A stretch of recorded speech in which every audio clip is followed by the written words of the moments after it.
10 seconds on Barrel. Is that going to be enough? Perfect. He goes in trying to stall, but the Nexus turrets are falling. Def can't get the angle. They're just trying to do it. T1, they want to go to Worlds. Will they be able to? All they got to do is take down the Nexus, and they will get the job done. You will be seeing T1 at Worlds. You will have faith. On September 14th, the whole world had their eyes on T1. On that day, T1 and KT faced off in a final series of LCK Summer to determine who would qualify as Korea's 4th seed for Worlds. And against all odds, T1 narrowly defeated KT in a 5-game series that went the full distance. T1 will return to Worlds this year as defending champions, but their road to Worlds has been rough. T1 got knocked out of summer playoffs after losing to Hanwha Life Esports twice with 0-3 and 1-3 game scores. T1 also lost to D plus Kia in the LCK 3rd seed match, but defeated KT to be the 4th and final representative of Korea. Throughout the summer postseason, T1 struggled to play at their highest level. T1 has a very entertaining playstyle, where they like to draft hard to execute team compositions and crush their opponents with the smallest leads. This is often seen when T1 gets massive flanks or makes crazy plays, and all 5 of their players have demonstrated the ability to step up when it matters. But throughout the summer, the meta saw a shift into heavy poke compositions with champions like Smolder and Ziggs, while flashy engaged comps were discouraged. But T1 insisted on sticking to their intense and highly punishing playstyle. So in this video, let's analyze the important moments in T1's road to Worlds and how they struggled so hard to qualify. T1 played 25 games in the summer postseason, and along the way, they experimented with many different types of drafts, such as Yasuo Sen Lee Sin against KT, Seraphine Shen Bot against Hanwha Life Esports, and Neela Zillion against D plus Kia. But even when they stopped experimenting, T1 still drafted very difficult comps, such as triple ADC comps, as well as single tank comps, where Zeus is on a playmaker like Camille, Yone, or Gnar. On the other hand, T1's opponents often drafted standard poke compositions, with 2 poke champions in mid and bot, with 3 frontliners. In round 1 of playoffs, T1 faced KT, and their signature aggressive play led to great success. In game 1, T1 concedes Dragon to KT, but they look to chase down KT and not let them get away for free. Owner lands a Lilia bowling ball on BDD in Barrel, and then threatens to engage with Lilia ult. Barrel uses Mikhails to remove the sleep from BDD, but this leaves him vulnerable to an engage himself. And Guma takes his opportunity to jump in with a Neela flash ult combo that hits 4 KT members. Although Guma is melted by Barrel's Encore, Zeus jumps in with him with Ghost and Ragnarok, running straight into KT's backline. BDD fails his flash over the wall and dies first, and then Zeus cleans up the rest of KT for a pentakill.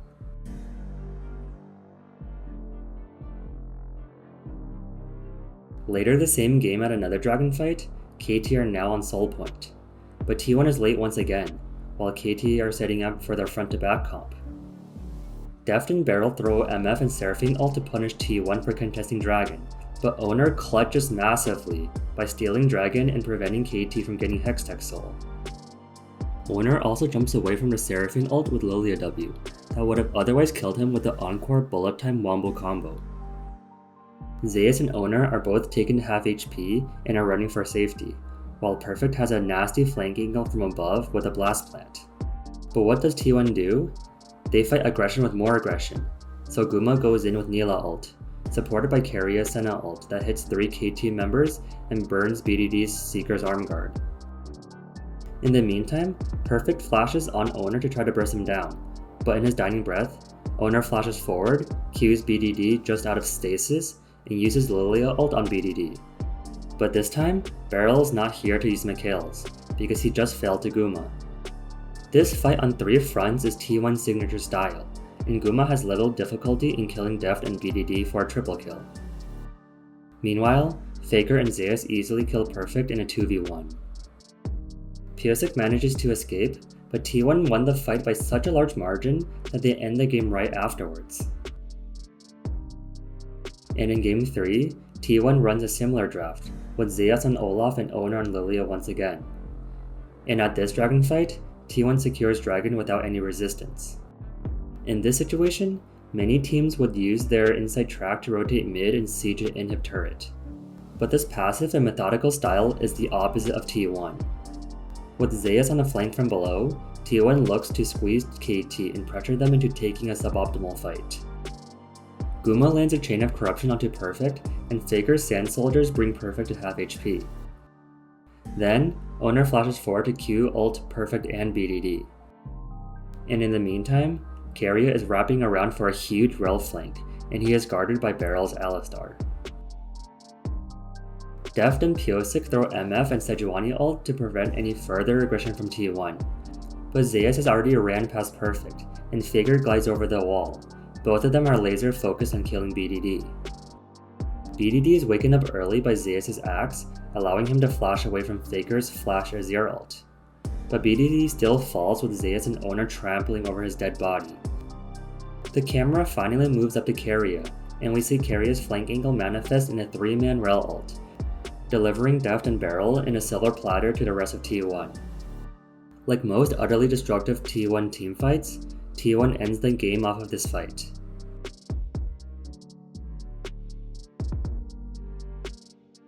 In their next series against Hanwha Life Esports, T1 continues to draft hard engage compositions, with Olaf, Vi, and Nasus being melee threats, supported by Seraphine and Shen with their game-changing ultimates.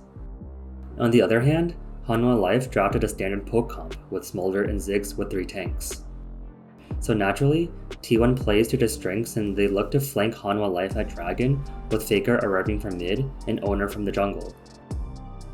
But Hanwha Life is prepared to defend against this 3-point flank, with Doran guarding against Faker and Delight guarding against Owner.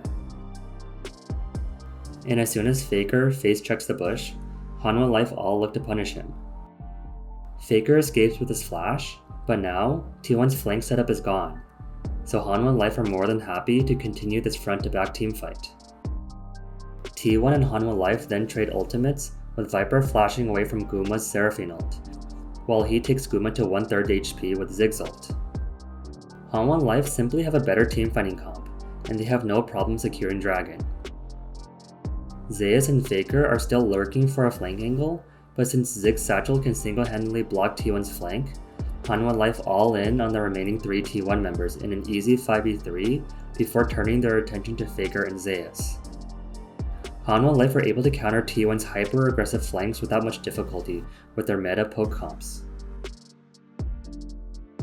And in this game, T1 drafts a pick comp with Lee Sin and LeBlanc, something you'd see a few years ago. Not to mention that Zeus is playing AD Kennen, so they have no business winning any teamfight. But here at Dragon, T1 walk right into a nasty wombo combo from Hanwha Life. In Game 3, T1 finds a pick onto Viper while the rest of Hanwha Life are on Dragon. And immediately after the kill, T1 are aggressively chasing Hanwha Life, which is very reasonable since they are up numbers in the 5v4. But Hanwha Life bites back hard, and they find a nasty counter engage that costs T1 the series.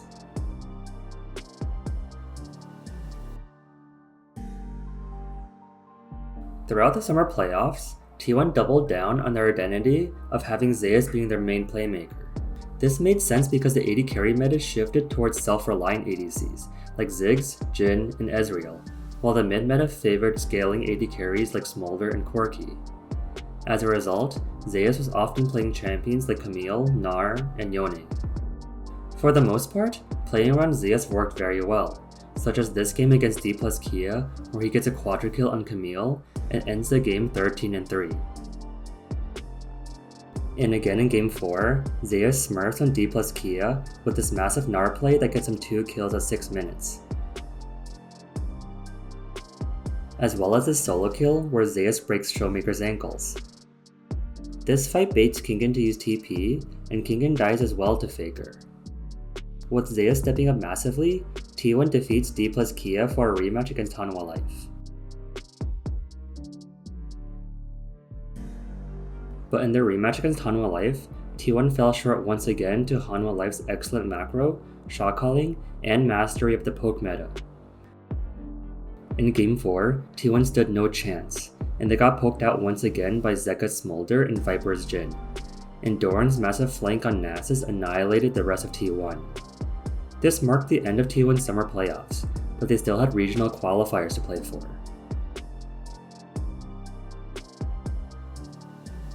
In their first regional qualifiers match against D plus Kia, Zeus had an amazing performance on Rumble. A teamfight breaks out mid with Faker's flash Yone Q3 that knocks up Showmaker, and Zeus instantly follows up with a Rumble equalizer. What's incredible is that although aiming flashed away from Faker's Q3, the equalizer still tags aiming. And as always, Zeus has a beautiful flank angle. The equalizer's slow on aiming allows Zeus to close the distance with flash, and he essentially 100-0's aiming, since Faker and Guma didn't even get assists. And later that game at the Elder Dragon fight, Zeus single-handedly wins the game for T1, with a perfect equalizer onto Showmaker, aiming, and Moham, followed by a flash flame spitter that melts all of D plus Kia. But in high-stake moments, Zeus' aggression often leads to big mistakes. In Game 5, a fight breaks out at T1's Raptors, and Zeus sees Faker and Guma falling asleep from Lilia ult. D plus Kia weren't able to follow up on their sleep, but Zeus still went all in on D plus Kia and sacrificed himself for nothing. Later the same game in the skirmish top lane, Zeus was about to be put to sleep by Lilia ult, so instead of flashing to safety, he flashed forward and ulted to his own death. Zeus ended the game going 0-5-2, being a huge liability for his team. Zeus' reckless aggression in Game 5 cost T1 the series, essentially nullifying all of his amazing plays in earlier games. T1 had no choice but to fight for the 4th and final seed for Worlds. The 4th seed qualifier match against KT also went to a nail-biting Game 5, but in this game, KT had a plan. They knew that T1 lives or dies by Zeus, so KT's strategy was to shut down Zeus by aggressively camping him in the already favored Camille Yone matchup. At 5 minutes into the game, Pyosik gains Zeus for first blood. And just before the 14-minute mark, Zeus gets turret play and first turret money, but KT punishes him with a TP flank from BDD. A few minutes later, as T1 tried to get a top outer tower for Zeus, another fight breaks out, which leads to a 2-for-1 trade for KT. But notice that this was a 4v5 for T1, and Faker gets the bot inner tower in return. Then at 18 minutes, Zeus dies for a 4th time when KT sends 4 people down bot to dive him. But with his dying breath, Zeus clears the wave, which prevents KT from getting the bot turret. Meanwhile, T1 easily gets top outer turret, quietly increasing their gold lead thanks to the 3-0 turret lead. Not to mention that Owner also used Rift Herald to get the 4th tower for T1, although he was punished after jumping out of Rift Herald. Despite being down 2 kills to 8, T1 is up 4 towers to none, which results in a 2.5k gold lead. KT focused on shutting down Zeus so much that they were constantly bleeding gold on the rest of the map. And in spite of his 4 deaths, Zeus still had more CS than perfect and is ahead of him in items. The game blows wide open after a skirmish at 24 minutes, when Zeus gets a massive 3-man ult onto KT. And when he snaps back to a soul unbound, Perfect is channeling Camille ult, which carries him all the way back with Zeus to T1's backline. Perfect gets instantly deleted.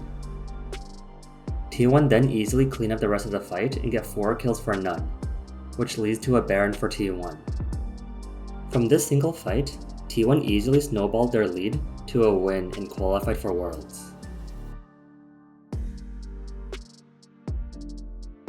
For the last 3 years, T1 has had the same roster, with Zeus, Owner, Faker, Guma, and Keria. This team instantly gained a record-breaking amount of fans for their innovative and aggressive play that was a fresh twist to the repetitive and passive play from other teams. After finishing second at Worlds in 2022 and redeeming themselves at Worlds 2023 as World Champions, their story coming into Worlds 2024 has taken a turn. Serving as both underdogs to Korean Titans Gen G and Hanwha Life, yet the defending champions, we can only watch with anticipation at how this T1 roster will perform at perhaps their last World Championship together. If you like analytical content like this, please hit the like and subscribe button for more. I also have a Discord server where you can chat it with me and other analytical viewers. The link is in the description below. Take care and see you in the next video.